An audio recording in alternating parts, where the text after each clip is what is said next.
Tonight we're talking about civilization and the transformation of civilization and the state, the evolution of the state. We are talking about the ghost and its struggle. This is my paper on civilization, okay? I'll go ahead and get started.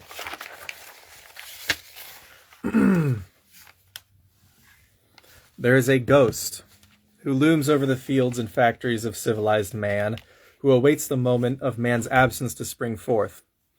This ghost is that force which binds together the tangible wild like the prairie, the forest, the river, and the thunderstorm. It is an instinctual force, it is an intuitive monolith, and it is recognized as the shadow who is bound to follow the progress of mankind's civilization. There is a modern myth of human history, a story of the development of one species who exists in conflict with a wild jungle through whom this ghost springs forth. That myth is decaying. From its falter rises one party, one school, and one congregation that is indistinguishable from this shadow. A generation who comes forth having lost nothing by forsaking that myth, and who have gained everything by embracing this ghost with mind, body, and spirit. A congregation who paves the way for the continuing arrival of this ghost and all of its emanations, and a party which is built out of the inhabitants of these prairies and forests themselves, who do not come from outside to lord over, but rather spring forth from within. So this is a dialectical process that we're talking about, the course of history, is we're establishing a civilization that mankind pursues, and a shadow, a negation of that civilization that pursues man. And this may seem as if it's a very abstract conjecture and that there's actually no shadow, or even if there is, it's not worth talking about anyway. But frankly, that's not true. The whole point of this paper is that we want to elaborate on the importance of understanding and integrating this shadow. The shadow that I'm talking about is the wild. It is the natural force within which man inhabits, through which it is the forest that man tears down so that he can build civilization. Or more specifically, it's the force, it's the essence by which the trees sprout and the water flows from, the origin point, the source of these things that allows this shadow to spring forth. So when I talk about the fact that the ghost looms over the fields and factories of civilized man, what I'm talking about is that as soon as we leave our factories alone, as soon as we stop mending them, as soon as we stop cleaning them, what happens? Algae builds on the windows and vines creep up the walls.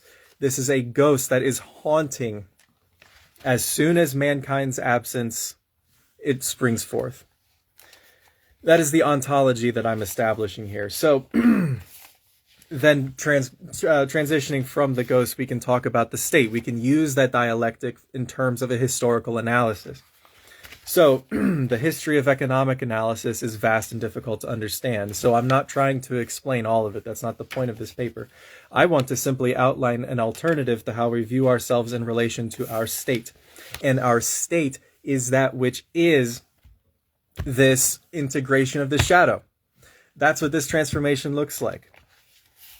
When I discuss politics, I mean the human relationship to the economy. We understand that the political ghost of a nation is in direct relationship to the economic situation of that state. So if a state's best interest is to be capitalist or liberalism, then we can understand that a political liberalism will sprout forth from it, like a cycle, right? So that's what we can reduce it down to. By economy, I mean the human relationship to their resources. So then if we have our politics, which is our energy towards our economy, well, our energy of our economy is our relationship to the raw resources that we have access to, or the products that we have access to. By state, this is the important part. By state, I mean any group of people who are politically and economically organized. So it doesn't necessarily have to be a paper or a flag or anything like that. What I'm talking about in terms of a state, it can be anything from a family. It can be a group of people who are displaced. This is how states arise. They arise from attitudes. States arise when people are politically and economically organized. If you have a common raw resource that you are tending to, and you have a common political incentive to utilize those resources in a particular way, then you have a politic, you have a political body, you have an economic body, and you have a state. Because of those, you have a state. For the purposes of this basic essay, a state can be as simple as a household or as complex as a country. This is a very broad term that we're using, okay? The same is true for an economy. In my mind, a household that distributes groceries is as much of an economy as a city. When I was writing this, I imagined resources being anything from a clay deposit along a riverbed to a computer chip. So here, resource is also vague but encompassing term. So we're not going for specifics here. We're making these broad generalizations so that we can establish the relationships that people have to their resources. Okay? Rather than a specific critique or dissection, I want to provide a lens for viewing the human state and how that lens implies the possibility of an alternative. So there's a huge blind spot that we're missing. Whenever we talk about political or economic process, there is a huge blind spot that we're missing. And so what I want to use this paper for is to establish not necessarily a favor towards this alternative, but the fact that there is an alternative that we're just not talking about. So now we have our broad terms. Now we have to describe how they relate to one another. So the goal of any economic system is to distribute its resources to the most people for the least effort. That's just a rule of thumb. It cannot be any other way, because as soon as a system becomes inefficient, it will be replaced by one that is. I'll establish that principle later on. The goal of any political system is to guide the economy so that its resources are most efficiently distributed. So again, the political energy that we are embodying, that flows through us whenever we are engaged in a state-like activity, it can only be an attitude that adjusts how these resources are distributed. The goal of any state is to guarantee the health and well-being of its population. If a state does not do that, then it cannot continue. It will only last so long. When resources like food, water, clothes, or healthcare or shelter do not reach enough people, it is in the political system's best interest to guide the economy, because again, it's not the economy itself. Politics are only the guiding principle of an economy, so that those resources then do reach those people. However, if the political system is incapable of guiding the economy, if this attitude doesn't allow this transformation to occur, it will transform into some other system that will be able to provide. That is the essence of this paper, is transformation of states and from one into another. So let's answer some questions. Okay. Do you integrate the wild? The wild integrates into you. Is Hezbollah a state? If you have two people, you have a state. It could be, sure. Doesn't our current system want resources distributed primarily towards the wealthy? Only because it's the most efficient way, because we have a surplus of energy. Communism, no. Not this. Per se. I can elaborate on that, but if we're doing one-word comments, then communism, then I say no. Communism, we'll talk about that later, because that is a good subject to discuss here. So again, the essence of this paper is transformation. Let's jump a little bit. Okay, so I use the example of two states, one that produces cloth and one that produces bread. So we'll touch on transformation a little bit. Transformation here could mean a lot of things. Sometimes it means simply appointing a new treasurer to a position like on a city council. It could be something low scale like that. Or it could mean replacing the whole system or something in between. To put simply, if some factor is holding the economy back from distributing its resources, then that factor will be changed. That factor, if a state is like a hand with fingers and it has a task to accomplish, it's in its best interest to grasp with a full grip, right? Because if one finger is lacking, then it has to pull that specific finger. Everything else is in line. It has to pull that specific finger back into place. So the specific goals and factors that make a state, all of the different people who make a state, have to pull their weight, and they will be forced to pull their weight. The only resource that the state's economy can use are those within its reach. So it is an economic incentive of a state to reach so that it can accomplish its political goals. Reach is determined by the amount of energy it takes to get and then use a resource. So it would be wildly inefficient for someone in our time to drive 50 miles to get groceries. That's just a practical example. If you have a grocery 12 miles away and you have one 6 miles away, you're going to go to the one that will be 6 miles away. Do Nepo babies pull their weight? They don't have to.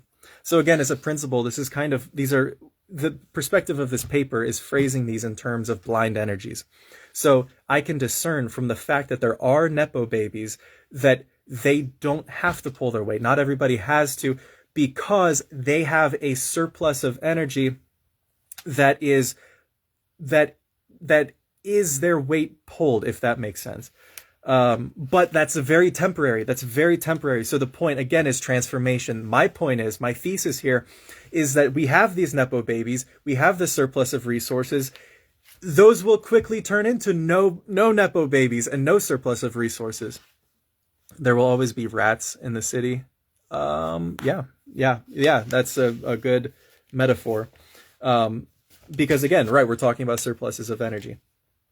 And rats are a specific factor within a city that seek out surplus, right? They're not trying to come up to the human's plate themselves. They're trying to go to the storage facility. Okay. So just like I was saying about the groceries, that is a practical example for you and I, because we go and get groceries. Maybe Nepo babies don't. They get it delivered to them, or however, whatever. That same principle is true. This is an indiscriminate principle that I'm establishing here. That it is the same is true for large scale economies for the same reason, with much more complex factors. So the only difference between Nepo baby and his oligarchic family and we'll say, like, I don't know, the minister of a large country, is that there are more complex factors. So the surplus gets distributed, it will, and that's what transformation means. When we have a bunch of bread stored up in a warehouse, it will quickly be emptied so that all the people are fed. That's a transformation of energy. That is a change of matter in one place to matter in another place. So think metaphysically about the state. Think that, we have these places like America and Europe, these first world countries. That's how we establish them as these predominant. They have their breads in the warehouse. And the transformation is then going to come back the other way. Okay? Metaphysically, that's this ghost that I'm talking about. Okay. So, when a state has surplus of bread, it means that the state has enough manpower to create more bread than it needs to feed its people. That's just what surplus means. Is that somehow, some way, that state and its people and the political alignment, the energy that had moved through them, we're using energy to represent metaphysics here. And the metaphysical influence on politics, which often goes ignored. When surplus is available, it has more than it needs. That's all that means. So when this happens, the state has a choice to make. This is the beginning, the opening of the gate into transformation. Okay, there's a choice that has to be made. It could choose to reduce the amount of bread made and dedicate only so much manpower as is required to produce the bare minimum. They could say, oh, we have too much bread. Let's, lower the price once and we'll just make less next time. Or they could put their manpower to create, let me jump. Okay. Or the state could make even more bread and dedicate almost all of its resources towards bread alone, and then make a deal with a neighboring state who also chooses to dedicate almost all their resources to something other than bread, like cloth. And they would trade bread for cloth. So an interesting distinction occurs whenever surplus is available, whenever a state has enough energy to pack into something like bread, so much so they have a surplus. They have a choice to make, and a choice will be made. They can either lean into that, or they can pull back. And that decision is almost not made by them, but it's made by their neighbor. It's made by their condition. If they have a neighbor who specializes in making cloth, it's in the best interest of that first state to specialize in making bread. That's how we get our diversification of labor, is by surplus of a resource. And only by the surplus of a resource. If you do not have surplus of a resource, if any of these resources that I'm talking about become compromised, it's reverted. It's a negative feedback cycle. Okay, so we've had a lot of forward momentum in the past three centuries. What I'm saying is that this shadow that I'm talking about is following and mirroring, so much so that it is going to have a positive feedback loop, which implies our negative feedback loop. Okay, because again, we're saying metaphysically, if we're talking in terms of energy, politically, transformation is occurring. So each state must make the decision to diversify their labor within their own borders, or to specialize their labor to trade. There are many factors that must be taken into consideration when a state makes this decision. It's obviously a very complex problem. I'm reducing it for the sake of this essay.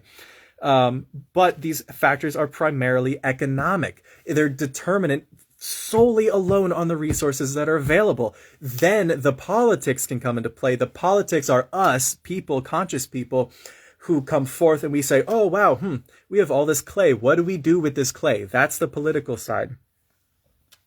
So if a malicious state burns all the bread because of their neighbors ideologically opposed to them, what happens to that energy? Do people just eat each other and transform into hot dogs? So the energy that goes into matter, like specifically in your metaphor, the transformation that occurs for a malicious state to exist, to justify its existence, because matter has to justify its existence, it has to fight to exist.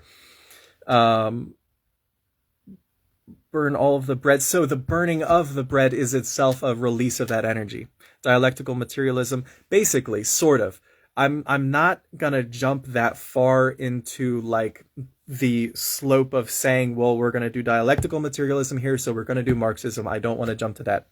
I just want to state the presence of this shadow. That is the goal. If it happens to be Marxism, that's fine. It would be cool to reach the same conclusion as a guy as influential as him, but I'm not going to claim that at all. Okay, so let's do this.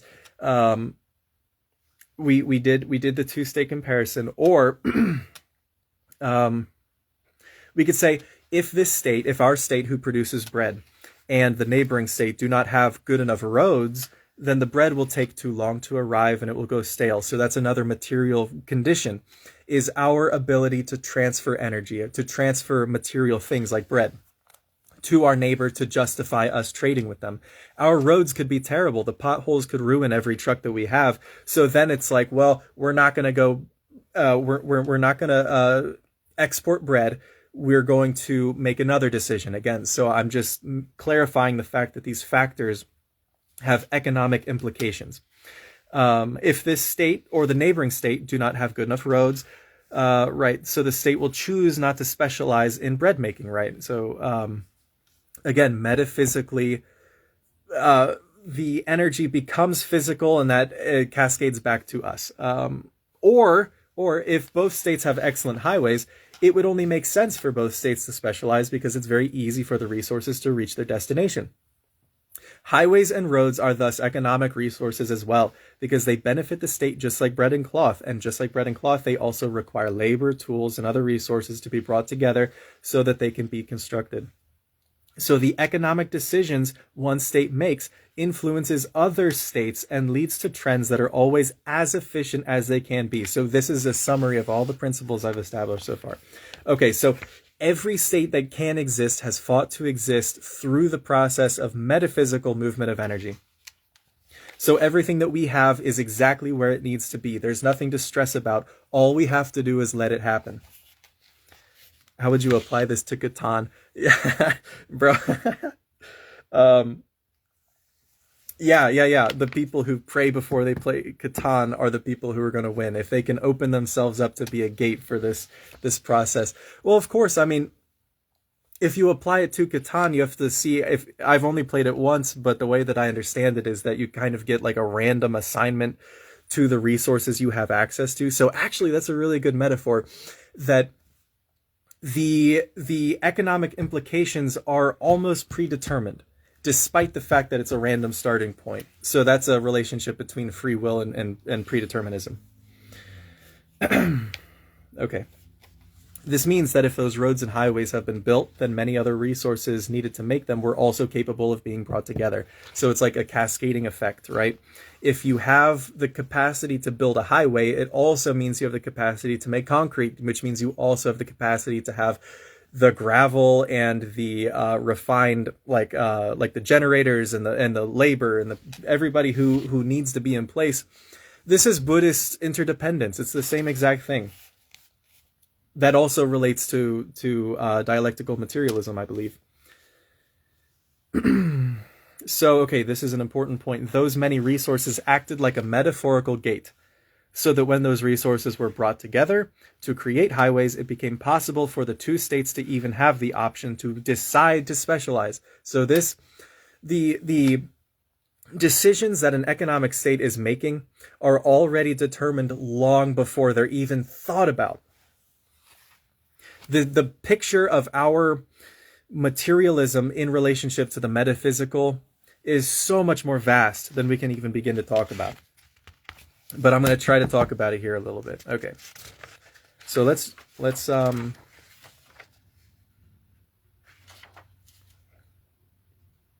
okay. Yeah. So any state who exists at present is a state who has beckoned itself to exist, either by transforming itself to fit the requirements of the modern world, or by rising out of a state who has failed. You can look at a map of the world and you can see every single state. You could apply this principle to them. They are either beckoning themselves to exist. They're either, think like Switzerland, who remains neutral, and that happens to be economically viable for them. In fact, it's an addition, it's a benefit to them to be neutral. Or you could look at a place like Sudan, who is rife with political struggle, and so from it, two states are being created from where there was one. So they're either transforming to fit the requirements, or they're rising out of states who have failed. The many states of our world continue to pass through trials, using many techniques and solutions to solve the problems they face. Some problems never change, like hunger or age. These are continuous problems. Some problems only exist because these modern circumstances. Think like asbestos or the cancer epidemic, these things that are specifically to our time. So there are timeless struggles, and there are also modern struggles. What has not changed on principle is the necessity for these states to act quickly and effectively to alleviate their problems. So again, like I said, as soon as a state cannot promise to its people the economic and political viability to take care of them, because that's what a state does. That's what a state in the context of this paper is metaphysically, that which is taking care of these people so that they can. You can even branch this off into Darwinism from the process of determinative survival. Allow me to reiterate, if a state gambles on the health and well-being of its people, then it is liable to decay. From that decay will come one that will guarantee those resources. So think of it too, you could almost think of like a sand filter, right? Like if you're going to filter sand, like if you're looking for gold or something like that, these resources are just shifting so that they fit most neatly. Even to us on the surface, this is what I'm talking about. There's a metaphysical nature to this world, and then there's a surface level materialistic nature. And when we're up here on the materialistic nature, what we see is the chaos and the civil wars and the political strife and, you know, all of the political propaganda, and we get stressed out. But what I'm saying here is that there actually is a metaphysical predeterminate nature that can grant us peace. And actually what I'm going to advocate for later in this is that the people who can have this peace are the people who are the progenitors of every generation who can gracefully transition. That basically this predetermined nature gives its gift to the people who it grants ready to enact the transformation ready. The synthesis of metaphysical and physical is through logos. Sure, yeah, if that's the words that you use, that the only way that a paradox can be rectified, the only way that a paradox like predeterminism versus free will can be rectified or solved is through motion. When we dissect the pieces and we put them on our desk, then we say, this makes no sense. This is a koan. This is simply impossible. But as soon as we allow it to jump up and to prove itself, this world, this material world in motion, is the rectification of paradox. So that's the gem. That's the holy gem, the pearl that metaphysical meditation gives us. Meditating on the metaphysical.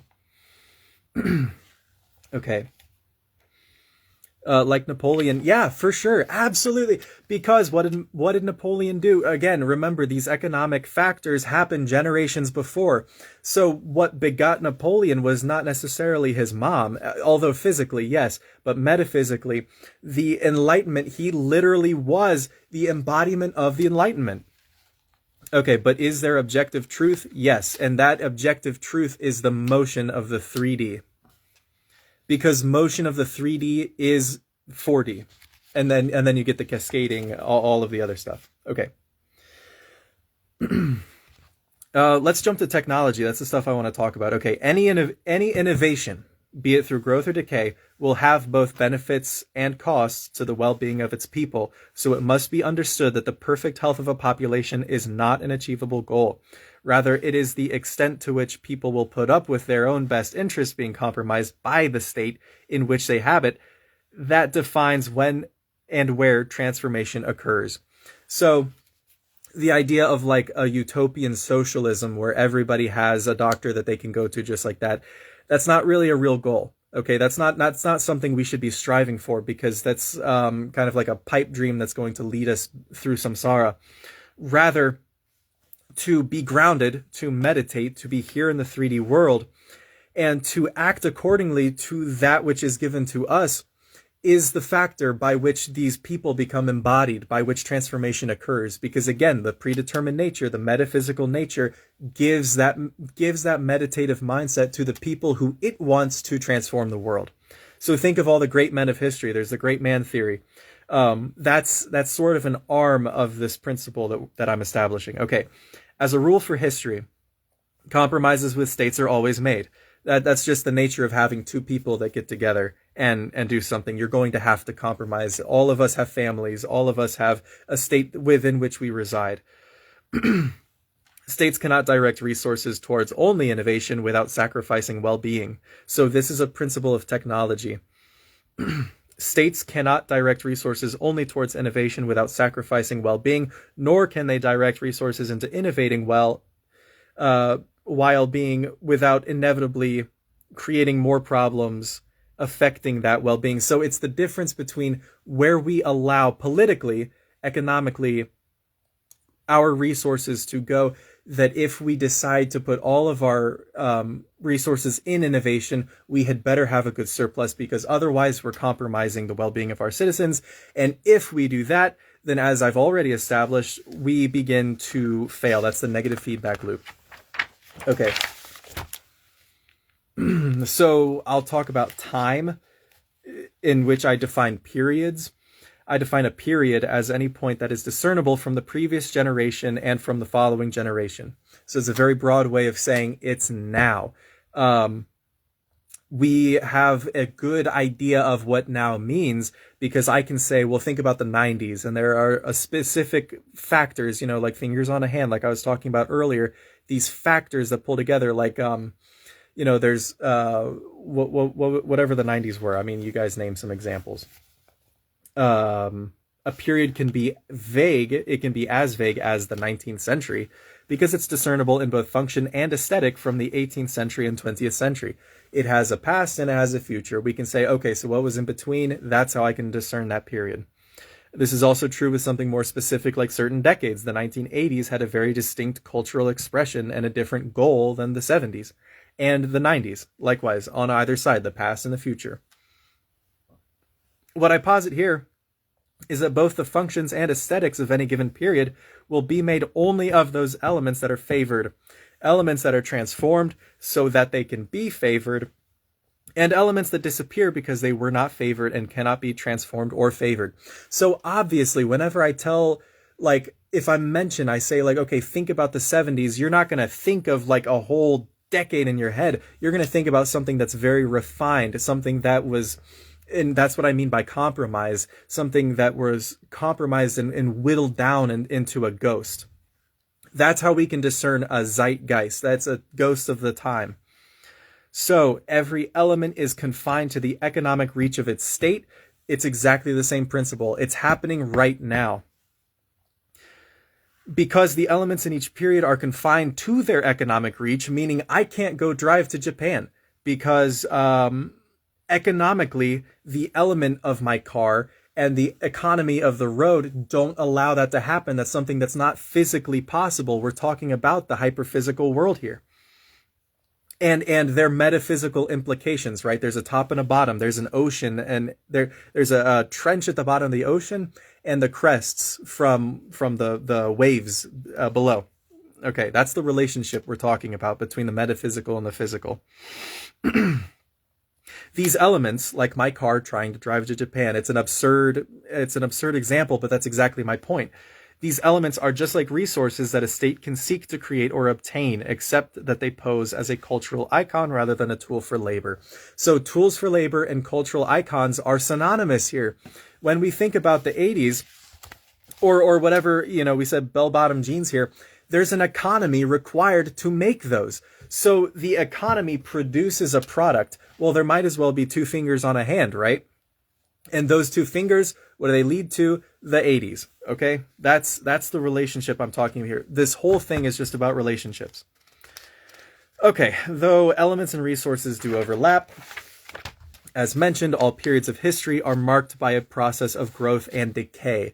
Okay, so this is important. We have to define what a period is before we can define what growth and decay are. Because if my state produces this much bell-bottom jeans, okay, culturally, and then it produces later on this many, we say, oh, that was a decay. Or it can be a growth. When you say, oh, that was a growth. You have to have two periods before you can decide if something grew or decayed, okay? So that's the principle of, this is also Buddhist. This is a mutual arising. Okay, that's how we get, beautiful versus ugly, tall versus short, all of these opposites. Then, okay, now we're at the surface of the ocean. Here are the waves that are crashing into each other. They mutually arise. There's tall, there's short, there's life, there's death. There's all this stuff. We're no longer metaphysical. The periods of history themselves are marked by a growth of progress and decay. So time itself becomes a material thing that's produced. Okay. Keep up the good shit. Okay, yeah. Head to class. Meditate to reach your Ubermensch, bro. Okay, we got this. Okay. What one state may consider growth, its neighbors would consider decay. We've already established this. Okay.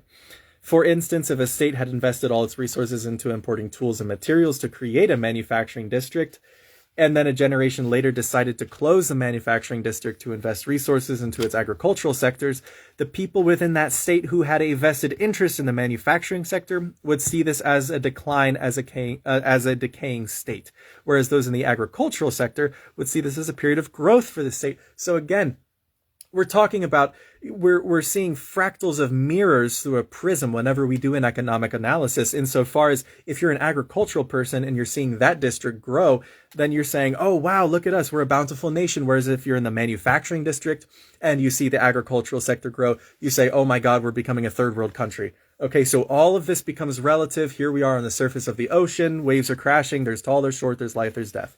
Okay.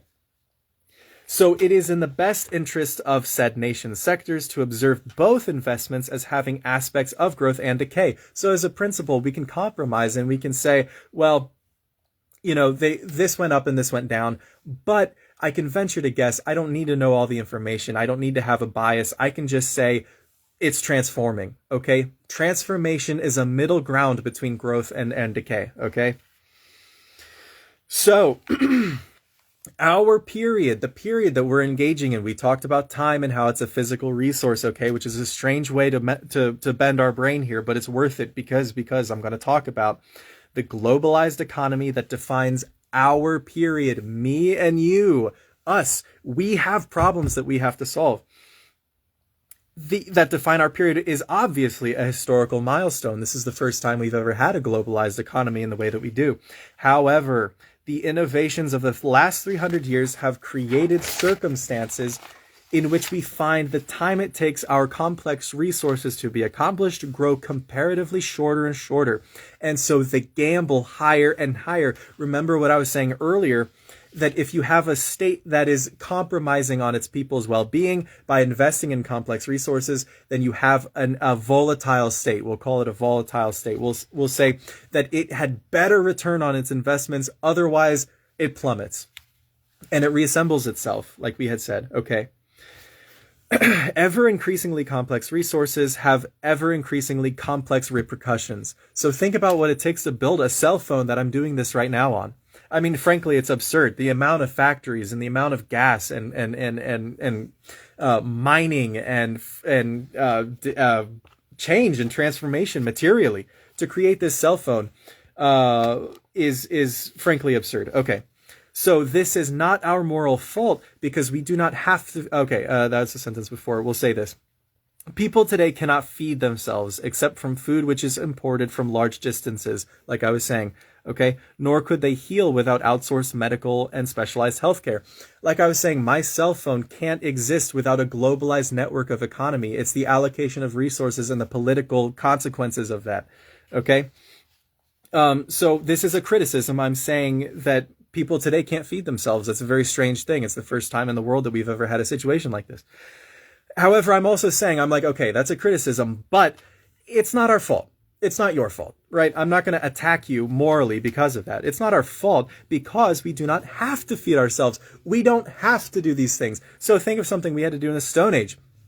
You know, chipping away rocks to make spears. Well, we don't have to do that anymore. Are we out of touch with our nature because we don't have to chip rocks to make spears to hunt mammoths? No, it's fine. Thinking in that way is absurd. So, in a globalized economy, subsistence agriculture will receive no resources because it is not the best interest of any state who aspires to reap the benefits of global trade. So we're establishing a negation. We're saying that there's a global economy and a subsistence economy, and these two are at odds. The subsistence will not reap any of the benefits of a globalized state or a state that aspires to be globalized. Glyphosate. Yeah, that's exactly right. So think of glyphosate as the compounding of an ideal. Again, it starts as an idea in our head, but even the ideas in our head start as material things. So we see these material things. We say, oh my God, there are dandelions all over my garden. I have an idea. I'm going to make fucking glyphosate and I'm going to poison my whole garden. I'm going to poison myself. I'm going to poison my children because I don't want dandelions in my garden. So I go and I do that. I can only do that because the material made me have the idea and the material allowed me to carry through that idea. So in this model, no one would kill the Goyim. What I'm saying is that it will be convenient. Now, this is important. It will be convenient for the Goyim if we forsake all of the globalized economy. If we forsake the globalized economy, we don't have to worry about missiles. We don't have to worry about glyphosate. We don't have to worry about these things. Now, we have a lot more to worry about. We have to worry about subsistence. We have to worry about how we're going to get our food. But I would rather worry about how I'm going to get my food than worry about getting 47 cruise missiles sent to my house because I said something that John Kiriakou didn't like. Okay? So, okay.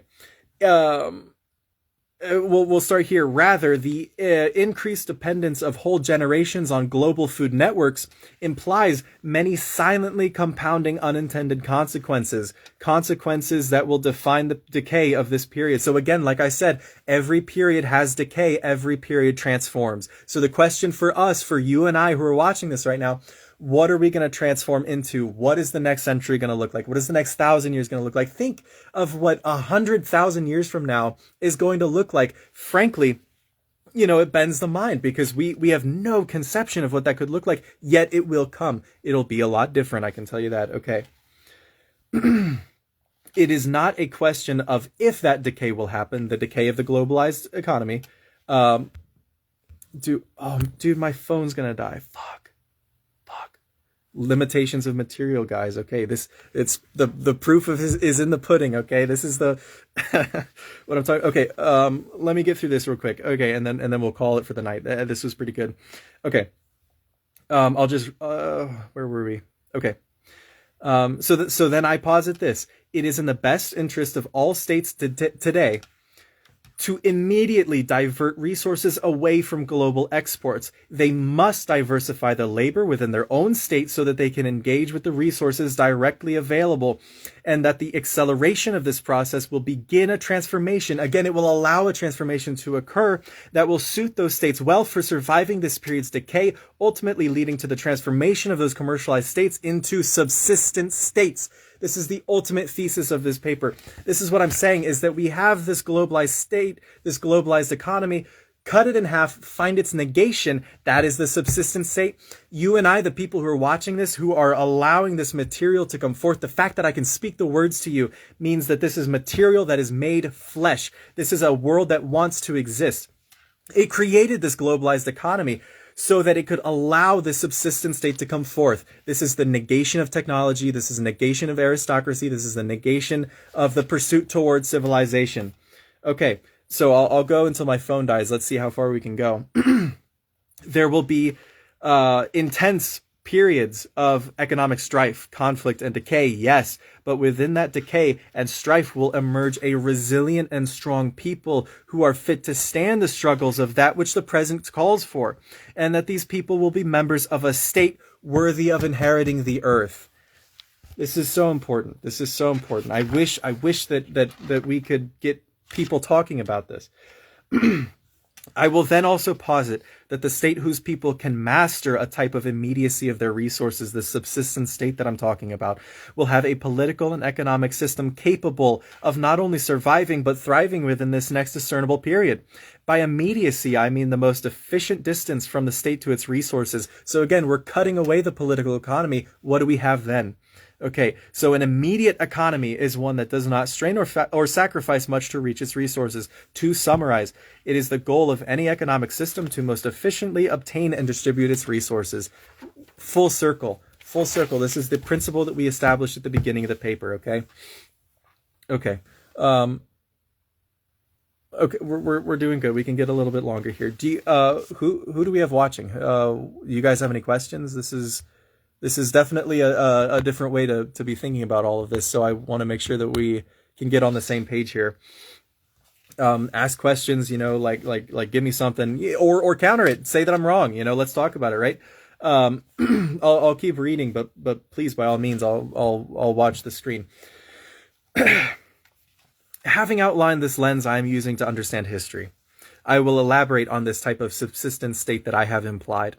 I will not play prophecy and make guesses on what life might be like in a few hundred years. Rather, I will show how exactly the previously established method of historical analysis can be used to derive the problems or economic strains and means of decay that affect us at present. So, like I say directly, I don't want to play prophecy. I don't want to try and guess what it has to look like. I have a good vision for what I would like it to look like. I'm sure you guys do too.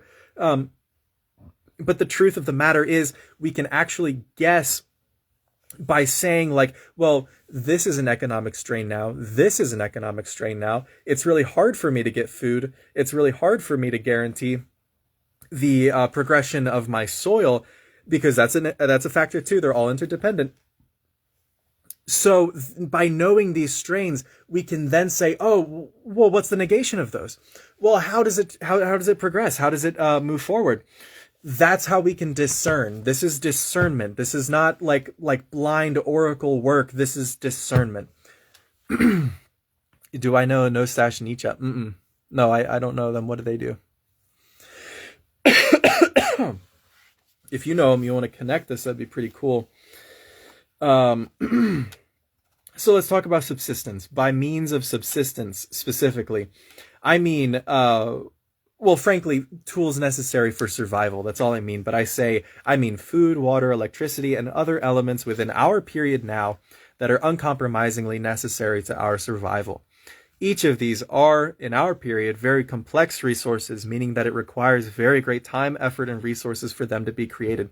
So what we've done is a total hypocrisy. We've taken the means of subsistence and we've turned them into complex resources. And I've already said at this point that if you have this amount of complex resources, you've already sacrificed the subsistence of the people. So we've taken this subsistence and we've turned it into the complex resources. What do we have left? We have nothing. We have nothing but a path to go forward. We know these economic strains. We know how we can go forward. Okay. Okay.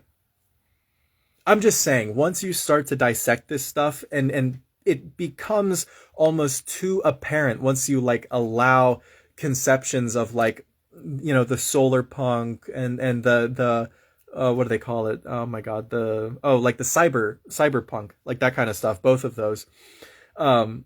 If you can forsake attachment to those futures, it actually becomes very realistic if you can discern these principles. Okay. Because these networks of resources have been successfully taken advantage of, meaning they've been turned into complex resources, it has allowed our present period right now, the time that I'm talking in, to become very literally compartmentalized. So you were talking about glyphosate. Let's get into farming, because that's what I do. This is why I do farming. This is why I do farming. If you look at my page, you're going to see I'm talking about gardening. I'm posting about grass. I like grass because of this stuff. Okay. I've aligned my desire to be a means by which this material and metaphysical emanates into the physical, right? So by farming, we'll talk about that becoming literally compartmentalized. When we talk about compartmentalization, we're talking about like squares. We're squaring stuff up. We're saying this square is a farm, this square is a city. We'll use those two examples. This is just off the cuff, okay? But if I have 2 acres of land and one of them is a city and one of them is a garden, well, the separation between the two is only possible depending on the amount of resources we have available. We can only separate them very efficiently and very neatly. We can cut these really perfect squares if we have a lot of tools that require a lot of energy to put forth. Not everybody can be the green man. I'll do my best. I want to do my best. I want to, because I think that in the long run, a lot of people are going to benefit from it. I agree. Not everybody can be it. A lot of people have to be the negation, because it can only come forth if it has its own negation, right? And again, I'm not making a moral appeal. I'm not saying like, well, you're morally wrong for not wanting to grow like heirloom corn. I'm saying it's a matter of prediction based on the economic strain that we can actually discern, right? It should surprise no one to see that on any drive throughout the Midwest, right? I hang out in Ohio.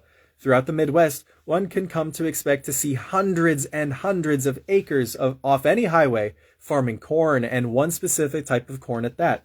So think of the energy required physically to make that possible. The fact we can cut such perfect corners, we can farm one type of corn. We are in an abundantly resourceful period of time. So, but that's a strain. That becomes a strain after the resource is depleted. It will transform. What's the negation? Okay. All of the squares become circles. They become meshed. Our gardens become weedy. Okay, so what I'm saying is the people who have weedy gardens now are predicting the future. They're embodying the future, or what the future wants to be. This is what I mean by compartmentalized. That enough resources like steel, gas, oil, electronics have gone into the tools used to till, fertilize, harvest, and transport the thousands of pounds of corn that is, in fact, the best interest of the states of our period that land be used this way. Again, it's inevitable, right? Okay. However, trouble arises when those elements are observed in action. For example, the modern tractor farming, or what many may call monoculture style of farming, is great at producing a yield because it is that which is prioritized by the political system of our state. Our political system chooses, I'm seeing that you said monocropping depleting soil. That's very funny. We're on the same wavelength. Our political system, our free will of choosing to put these farmers into generations of debt to give them an expensive tractor that's going to break. This is ridiculous. This is like a backwards second world thing. But it is the shining light of our period. It's absurd. Our political state does not yet account for the sterilization of ground soil, an unintended consequence of monoculture farming, in which a resource like living, healthy soil that feeds the crops turns into lifeless dust because resources were not allocated back into the soil to feed that life. So again, the course of history is us solving the previous generation's problem. It's like a cycle that moves upwards, you know? I don't know if that's what dialectical materialism is. It doesn't really matter. We're not talking about that. So this consequence is an example of exploitation in which a resource is drained because it could not be sustained. In the previous example, the life within the soil is exploited because it can grow the corn, but it itself is not fed, and so it dies, leaving the land unusable. Egypt, is that a problem in Egypt? Do they have issues with their monoculture? I mean, I wouldn't be surprised. It seems like every country does. It's hard not to because of the globalized incentive. Oh man. Let me jump to something. I want to like, I feel we are working well with these principles, which I'm really grateful for. Okay. So let's get down to the brass tacks. Anciently speaking. Oh yeah, right. Dude, I cannot tell you how disappointed I was when I was in school and I was learning about Egypt. I remember this very distinctly. I was in 6th grade and we were learning about Egypt, and the teacher was talking about how